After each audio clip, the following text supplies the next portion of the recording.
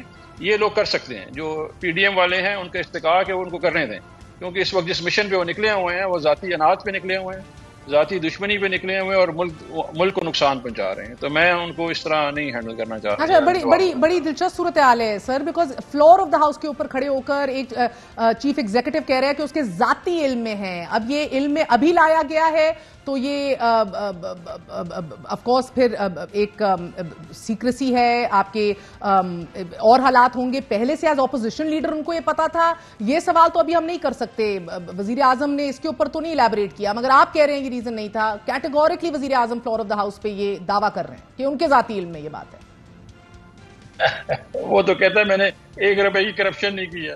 16 ارب روپے کے جو ہے وہ اس کے اوپر کیس تھا، وزیر اعظم بن گئے. 50 روپے کے اسٹامپ پیپر میں عدالت میں لکھ کے دیا کہ یہ میرا 6 ہفتے میں بھائی واپس آ جائے گا. تو ان میں کون سا سچ تھا کہ یہ سچ کہہ رہے ہیں؟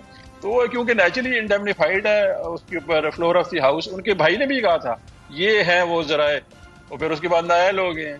تو یہ اس فیملی کا ایک بڑا ٹریڈ مارک ہے جس میں آ کے یہ مسلسل غلط بیانی کریں گے، اور ان کی فیملی میں ان کی اولاد بھی شامل ہے. جب مریم نے کہا تھا کہ جی میری تو لندن تو کیا پاکستان میں کوئی پراپرٹی نہیں ہے، تو ایک پوری تاریخ ہے ان کی مسلسل جھوٹ بولنے کی، اس میں کوئی صداقت نہیں ہے. اور میرا خیال یہ ہے کہ اس کے اوپر اس کو ایک اسکینڈلائز کرنے کی بجائے، کیونکہ دیکھیں ساتھ ایک اشتہاری مہم چلائی ہوئی ہے انہوں نے ہمارے خلاف، جس میں ہمیں وہ بتا رہے ہیں کہ جی ہمارا کیا رول رہا ہے یا ہم کس طرح کے لوگ ہیں. ساتھ وہ جو ہے انہوں نے ایک نیا پنڈورا باکس شروع کر دیا، کیونکہ یہ مین ایشو پہ جانا نہیں چاہتے ہیں. دیکھیں مہر ایشو اس وقت پاکستان میں یہ ہے کہ آئین ٹوٹ چکا ہے. اس وقت آپ ہر طرح کی گفتگو کرتے ہیں لیکن آئین ٹوٹنے پہ بات نہیں کر رہے ہیں. آپ اس تشدد پہ بات نہیں کریں جس پہ دنیا بھر میں پاکستان کی لان تان ہو رہی ہے لیکن گفتگو نہیں ہو رہی. میں آپ سے اگلا سوال پوچھنا والی تھی دورانی صاحب. آپ کی تمام تر لیڈرشپ پابند سلاسل ہے. آج چوتھی بار شیریں مزاری صاحبہ کو اریسٹ کر لیا گیا ہے. قریشی صاحب بھی انڈر ٹیکن پہ سائن کرنے سے انکاری ہیں. کیا مڈل وے کیا نکلے گا؟ دیکھیں اس وقت میں نے جیسے بولا نا مہر کہ یہ آئین معطل ہے، یہ انڈر ٹیکن کسی سے بھی نہیں لے سکتے. اور مجھے دکھ سب سے زیادہ یہ ہے کہ شیریں مزاری، ڈاکٹر شیریں مزاری جو ہے وہ 4تھی دفعہ گرفتار ہو رہی ہیں، and she is not well either. ان کی طبیعت بھی ناساز ہے، وہ ایجڈ بھی ہیں اور ان کو جیل کے باہر سے. اور سب سے بڑی بات یہ ہے کہ آپ عدالتوں کو بھی بات نہیں مان رہے ہیں. عدالت بار بار متنبع کر رہی ہے کہ آپ ان کو گرفتار نہ کریں، لیکن وہ گرفتار کیے جا رہے ہیں کیونکہ آئین نہیں ہے اس ملک میں. آئین جو ہے وہ ختم ہو چکا ہے، معطل ہو چکا ہے، اتھارٹیرین رجیم کریٹ ہو گئی یہاں پہ، اور اس کو اٹھایا نہیں جا رہا بلکہ آپ کو ایک منظم طریقے سے میڈیا مینجمنٹ بھی کی جا رہی ہے جس میں یہ بات چیت نہ رہے. شاہ محمود صاحب نے ریفیوز کر دیا، اسد عمر نے ریفیوز کر دیا، وہ سائن نہیں کر رہے ہیں بیکاز وہ جو حلف نامہ ہے وہ مہر ہو ہی نہیں سکتا سائن. میں نے آپ کسی کو کیسے کہہ سکتے ہیں کہ آپ جو ہے پولیٹیکل پارٹی کے لیے کام نہیں کریں گے، آپ جو ہے وہ کسی انتشار میں ملوث تھے یا آپ نے کوئی ریاست کے خلاف کام کیا ہوا ہے. میں نے دس از انسین. میں نے ہم کوئی اس وقت کوئی کالونی نہیں ہے. میں نے کہ جو بھی ہے یہ اسلامی جمہوریہ پاکستان جو ہے ابھی ایک آئین لکھا ہوا کاغذ موجود ہے، عدالتیں موجود ہیں، لیکن جس طرح یہ اس کو پامالی کر رہے ہیں قانون کی، یہ انپریسیڈنٹڈ ہے. یہ میرا خیال ہے کہ اگر میں غلط نہ ہوں، مجھے جنرل ضیاء کا مارشلہ یاد ہے کہ اس میں جو ہے ملٹری کورٹس یہ کام کر رہی تھیں کہ لوگوں کو جو ہے وہ کوڑے مارتی تھیں، عورت کے ساتھ وائلنس کرتی تھیں. یہ کو اس سے نیکسٹ لیول چلا گیا. انہوں نے ہمارے ساتھ میں وائلنس سے آگے ایکسپلوئٹیشن پہ چلی گئی بات. اس میں آپ لوگوں کی فیملیاں اٹھا رہے ہیں، ان کو آپ بلیک میل کر رہے ہیں، ان کو آپ کہہ رہے ہیں کہ انڈر ٹیکنگ دے. ابھی ہمارا فیض کا موقع اس کی ویڈیو موجود ہے بیچارے کی، مجھے پریشرائز کیا جا رہا ہے، آج استعفیٰ دے دیا چلا گیا ہے. تو ابھی اس کو ہم مطلب کس طرح وہ جسٹیفائی کر سکتے ہیں کہ بہت بہت شکریہ. افتخار دورانی صاحب ہمارے ساتھ موجود ہے. آپ نے گفتگو سنی اہم ترین خبر آج ہی کی جس کو کل بھی سنا جائے گا. ناظرین، پنجاب اور وفاقی حکومت یک زبان الیکشن کی تاریخ دینے کا اختیار سپریم کورٹ کا نہیں، کھول کر ایک دوسرے کے موقف کی تائید کر رہے ہیں. دونوں حکومتیں یعنی کہ پنجاب میں بھی جو نگران حکومت ہے اور وفاقی حکومت، ان کے صوبے میں فوری انتخابات اور الیکشنز کی مخالفت اور صاف انکار سپریم کورٹ میں تحریری جواب جمع کروا دیا ہے. And it is just shocking کسے موقف اختیار کیا گیا ہے. جواب میں کہا گیا ہے کہ الیکشن کی تاریخ دینے کا جو اختیار ہے، جو پاور ہے، وہ ریاست کے دیگر اداروں کو ہے، اور 14 مئی کو الیکشن کی تاریخ دے کر اختیارات کے آئینی تقسیم کی خلاف ورزی ہوئی ہے. پنجاب حکومت نے تحریری جواب میں مزید یہ کہا ہے کہ پنجاب میں الیکشن کے لیے 6 لاکھ سیکیورٹی اہلکار درکار ہوں گے اور اس وقت اگر الیکشن ہوئے تو صرف 77,000 کی نفری دستیاب ہے. سپریم کورٹ میں الیکشن کمیشن کی نظر ثانی درخواست کل سماعت کے لیے مقرر ہے.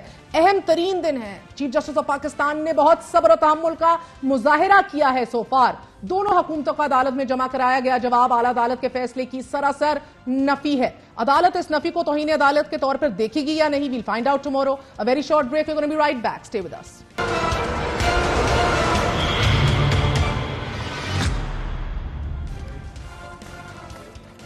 واپس آنے کا شکریہ. کراچی میں بلدیاتی منتخب نمائندوں نے آج حلف اٹھا لیا ہے.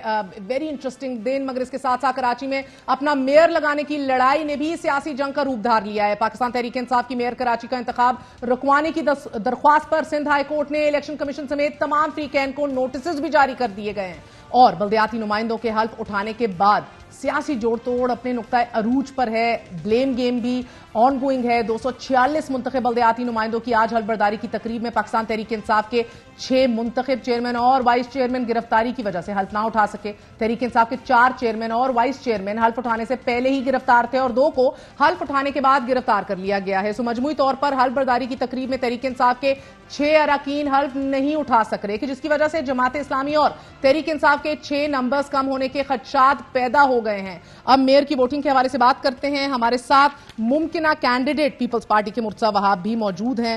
مرتضی وہاب صاحب بہت بہت شکریہ ساتھ دینے کا. Welcome sir. بتائیے گا کہ کیا صورتحال ہے ابھی؟ آپ لوگ ابھی بھی جماعت اسلامی سے ٹاکس میں ہیں. Are you still trying? کیا صورتحال ہے؟ دیکھیے مہر، میں سمجھتا ہوں کہ کراچی جو کہ پاکستان کا سب سے بڑا شہر ہے، ایک ایسا شہر جس کے اندر ہر سیاسی جماعت کی ایگزسٹنس ہے. پولیٹیکل گورنمنٹس کے علاوہ فیڈرل گورنمنٹ ہو، پروونشل گورنمنٹ ہو، لوکل گورنمنٹ کا سٹیک ہے. جتنی زیادہ یہاں پر ہارمنی ہوگی اتنا میں سمجھتا ہوں کوآرڈینیشن کے ساتھ ترقی کر پائیں گے اور آپ سسٹینیبل ڈیولپمنٹ کے اوپر فوکس کر پائیں گے. بدقسمتی کے ساتھ اس شہر نے الزامات کی سیاست کی وجہ سے بڑا نقصان ہوا. ایسا ہی ہے. مگر وہاب صاحب مجھے ذرا سی کلیئرٹی دے دیجئے، کیونکہ ایز آف رائٹ ناؤ 2 طرفہ دروازے کیا کھلے ہیں؟ ایک طرف تو پیپلز پارٹی نے جماعت اسلامی کی قیادت سے بھی رابطہ کیا ہے، لیکن امکان یہ بھی ظاہر کیا جا رہا ہے کہ دونوں جماعتوں کے درمیان اس حوالے سے باضابطہ مذاکرات ہوں گے. Is that true? دوسری طرف کیا آپ لوگ تحریک انصاف کے باغی اراکین کو بھی پیشکش کر رہے ہیں؟ دیکھیے مہر، میں بتاؤں، آج صبح بھی ناصر شاہ صاحب نے ایک ایونٹ پہ بات کی تھی اور وہاں پر انہوں نے کہا تھا کہ جماعت اسلامی کے ساتھ ہماری پہلی بھی گفت و شنید ہوئی، اور اگر آپ ریکارڈ پر ان کے جو سربراہ ہیں ان کے آپ سٹیٹمنٹس نکال لیجئے، اس وقت انہوں نے کہا تھا کہ جس سیاسی جماعت کی سب سے زیادہ عددی اکثریت ہوگی، پہلا رائٹ اس جماعت کا ہوگا کراچی کا میئر الیکٹ کرانے کا. اب as a matter of fact جو اس وقت نمبرز موجود ہیں اس کے تحت پاکستان پیپلز پارٹی کراچی کی سب سے بڑی سیاسی جماعت ہے. جماعت اسلامی نمبر 2 ہے. پاکستان تحریک انصاف تیسری جماعت ہے. پہلا حق ہمارا ہے. وہاب صاحب میں یہ سمجھ، مگر آپ کو میئر بنانے کے لیے 180 کا نمبر درکار ہے، رائٹ؟ یہ نعیم الرحمان صاحب نے بھی ہمیں نمبرز بھیجے ہیں. جماعت اسلامی اور پی ٹی آئی مل کر 193 کے نمبر پر ہیں. پیپلز پارٹی اور سب کو بھی ملا لیں دیگر کو تو آپ کے پاس 166 ہے. You don't even. جی آپ کا نمبر غلط ہے. ایک تو 180 ریکوائرڈ نہیں، 184 ریکوائرڈ. نعیم الرحمان کا غلط نمبر ہے. Is he still doing his math wrong? That says a lot about what he will do with the city. کبھی کبھار جلدی میں بریکنگ نیوز بنانے کے لیے ہم بہت سارے اسٹیٹمنٹ دیتے ہیں. میں دیکھیں، میں فیکچوئل آدمی ہوں، میں حقائق پر مبنی بات کرتا ہوں. میں سمجھتا ہوں یہ جو الزامات ہیں نا، ان کا کوئی فائدہ نہیں ہے. آج نعیم الرحمان صاحب یہ بات کریں، میں پہلے بھی کہتا تھا کہ الیکشن سے پہلے کہتے ہیں الیکشن کرا دو، الیکشن کے بعد کہیں گے دھاندلی ہوئی ہے، اس کے بعد کوئی اور بیان لیٹ می کمپلیٹ. میں سمجھتا ہوں کہ کراچی کی خدمت اس طریقے سے نہیں کی جا سکتی. پاکستان پیپلز پارٹی PMLN، آزاد اور JUI کے ملا کے تقریباً کوئی 177 یا 178 کا نمبر آتا ہے. اب یہ جو انہوں نے حافظ نعیم الرحمان صاحب نے ایک ضد اپنی اسٹیبلش کی ہوئی ہے نا کہ جی بس میں ہی میئر بنوں گا، میں سمجھتا ہوں یہ اپروپریٹ نہیں ہے. اب پہلا حق ہماری سیاسی جماعت کا، اور انشاءاللہ میں سمجھتا ہوں کہ جو میسج تھا پاکستان پیپلز پارٹی کا بلاول بھٹو زرداری صاحب کا کہ تمام اسٹیک ہولڈرز کو ساتھ لے کر چلنے کی ضرورت ہے تاکہ سر میں تو 2 باتیں نا، میں تو ابھی 2 ایشوز دیکھ رہی ہوں. ایک تو آپ لوگوں نے زور لگایا ہوا ہے کہ بھئی ابھی فوری طور پہ یہ میئر کا بھی الیکشن ہو جائے، یعنی کہ کتنی دیر سے لے تو لال سے کام ہو رہا ہے. یہ کراچی کی عوام ہی جانتی ہے، مگر the problem here is سر کہ ایک ایسے وقت میں کہ جب پوری پی ٹی آئی کی لیڈرشپ پابند سلاسل ہے یا دباؤ کے اندر جماعت چھوڑی ہے یا چیخیں نکلی ہوئی ہیں، آپ کہہ رہے ہیں فوری طور پہ کر لو، یعنی کہ ان کی 20 نشستوں کے لیے ان کو امیدوار ہی نہیں مل رہے. ابھی میں نے ابھی ابتدائی میں بھی بتایا کہ کتنے ابھی حلف ہی نہیں اٹھا سکے.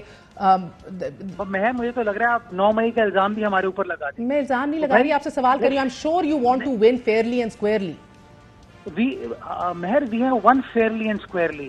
یہ جو الزام لگانے والے لوگ آپ دیکھیے گا we have the numbers, that is not an issue. دیکھیے یہ سمجھنے کی ضرورت ہے کہ 9 مئی یہ جو کہتے ہیں نا کہ ہم آج جلدی دکھا رہے ہیں. دیکھیے 15 جنوری کا الیکشن ہوا، 15 جنوری کے بعد میں آپ کو درجنوں سٹیٹمنٹس دکھا سکتا ہوں چیئرمین پیپلز پارٹی کے، وزیر اعلیٰ سندھ کے سعید غنی صاحب کے، ناصر شاہ صاحب کے، میرے، جس میں ہم بار بار الیکشن کمیشن آف پاکستان کو اس بات پر زور دے رہے ہیں کہ جلد از جلد اس الیکٹورل پروسیس کو کمپلیٹ کرائیں. اور اس کی بنیادی وجہ یہ ہے کہ سندھ کے اندر جو پہلا فیز تھا بلدیاتی انتخابات کا وہ 24 جون 2022 کو ہوا تھا. سیکنڈ فیز آپ کا 15 جنوری 2023 کو ہو گیا. We are sitting towards the end of May right now, اور ابھی تک اگر آپ کا پروسیس کانسومیٹ نہیں ہوتا تو اب بجٹ میکنگ ایکسرسائز ہونی ہے. آگے بارشیں آ رہی ہیں، آپ مجھے بتائیے کون ایکسرسائز کرے گا؟ جماعت اسلامی کا بٹ کوئکلی سر، کراچی میں کنٹرول رکھنے کی بھی اس جنگ میں ہم دیکھ رہے ہیں کہ پیپلز پارٹی کے اندر بھی ایک واضح تقسیم ہے. تو پیپلز پارٹی کا ایک دھڑا تو میئر کراچی کے لیے مرتضی وہاب کو ہی دیکھنا چاہتا ہے، مگر سر اگین ایک بہت بڑے گروپ بھی ہے کہ جو نجمی عالم کو دیکھنا چاہتا ہے. پھر مسرور احسن کی بھی بات ہو رہی ہے ان کو میئر بنوانے کی. تو اس سارے منظر نامے میں کیا بنے گا آپ لوگوں کے اندر؟ ایک وہ ہو گئی ہے، جیسے نعیم صاحب کو تو پتا ہے نا جماعت اسلامی کو ان کا کون کینڈیڈیٹ ہے. You guys show who you want to field. مہر پاکستان پیپلز پارٹی کے خاندان ہے، اس کی خاص بات یہی ہے کہ جو فیصلہ ہوتا ہے وہ اس کے اندر ڈفرینس آف اوپینین ہو سکتا ہے، لیکن جب قیادت فیصلہ کر لیتی ہے مشاورت کے بعد وہ فیصلہ اٹل ہوتا ہے، اس فیصلے کو ہر شخص فالو کرتا ہے. تو اس طرح کی کبھی بھی کوئی شخص dent Are you in the running sir؟ ہاں یا نہ بتا دیجئے پلیز. دیکھیں مجھے تو پہلے بھی یہ ٹاسک کراچی شہر کے لیے اپنی پارٹی کی قیادت میں دی تھی. It was an honour for me. اگر مجھے واپس یہ ٹاسک ملے گا it will be an honour for me that I will cherish and I will try my best to serve the city of Karachi. لیکن میں اگین اس چیز کو ایمفسائز کرنا چاہتا ہوں، کوئی تفریق پاکستان پیپلز پارٹی میں نہیں ہے. بلاول بھٹو زرداری صاحب بہت شکریہ. مرتضی وہاب صاحب ہمارے ساتھ موجود تھے، adviser to C M on law. آج سنی it's gonna be a very interesting contest indeed. لیکن دوسری خبر حوصلہ افزا نہیں ہے، کیونکہ آئی ایم ایف کو پاکستان سے رخصت ہوئے 101 دن گزر چکے ہیں، اور ان 101 دنوں میں حکومت نے کم و بیش 50 سے زائد بار یہ دعویٰ کر لیا ہے کہ تمام شرائط پوری کر دی گئی ہیں. نہ چاہتے ہوئے بھی سخت فیصلے لیے ہیں، حکومت کہتی رہی ہے، اور اب سٹاف لیول معاہدے پر دستخط میں کوئی رکاوٹ نہیں.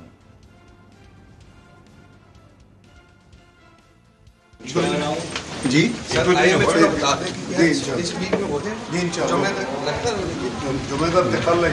we need to be very close to be signing staff level agreement, hopefully inshallah in the next few days. IMF کے ساتھ تمام کڑوی، شدید کڑوی، بہت ہی کڑوی شرائط پوری کر دی ہیں. اگلے چند دنوں میں سٹاف لیول ایگریمنٹ پر بورڈ میں معاملہ جانا چاہیے. اب IMF کے پاس کوئی بہانہ نہیں ہے، تمام شرائط منظور ہو گئی ہیں. اور اب حکومت کی طرف سے پروگرام بحالی کے لیے آخری کوششوں میں 9ویں اور 10ویں جائزہ اجلاس کو اکٹھا کرنا اور budget document I M F کے سامنے پیش کرنا شامل ہے. اور اگر اگلے 15 دنوں میں سٹاف لیول معاہدہ نہ ہوا تو آئی ایم ایف پروگرام ناکام ہو جائے گا، کہ جس کے نتیجے میں پاکستان کو باقی کی رقم بھی نہیں ملے گی اور ملک کے ڈیفالٹ کرنے کا رسک بدستور قائم رہے گا، کیونکہ پاکستان کے پاس فقط جون 2023 تک کشن موجود ہے. بقول مفتاح اسماعیل ستمبر میں ملکی زر مبادلہ ذخائر $2 ارب سے بھی نیچے چلے جائیں گے. 101 دن گزر جانے کے باوجود سٹاف لیول معاہدہ تو نہ ہوا، لیکن اشیاء خرد و نوش کی قیمتوں کو پر ضرور لگ گئے.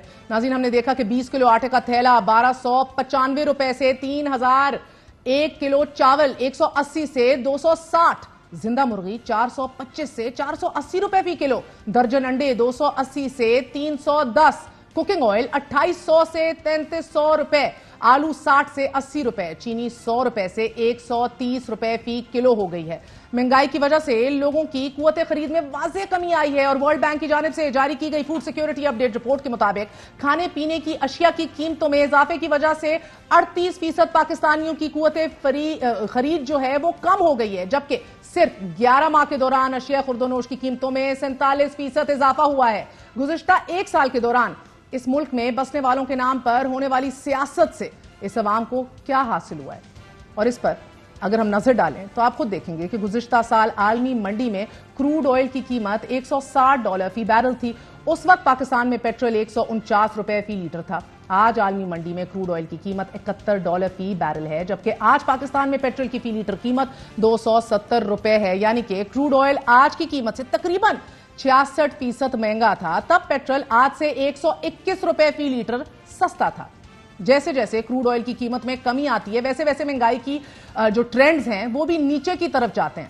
جیسے دنیا میں مہنگائی 8.7% سے زائد تھی کہ جو اس وقت ایز وی اسپیک بتدریج کم ہوتے ہوئے تقریباً 7% کے قریب ہے. لیکن پاکستان میں گزشتہ سال مئی میں مہنگائی کی شرح 13.8% تھی، جو اس وقت الحمدللہ موجودہ حکومت کی تجربہ کاری کی وجہ سے 45% تک پہنچ چکی ہے.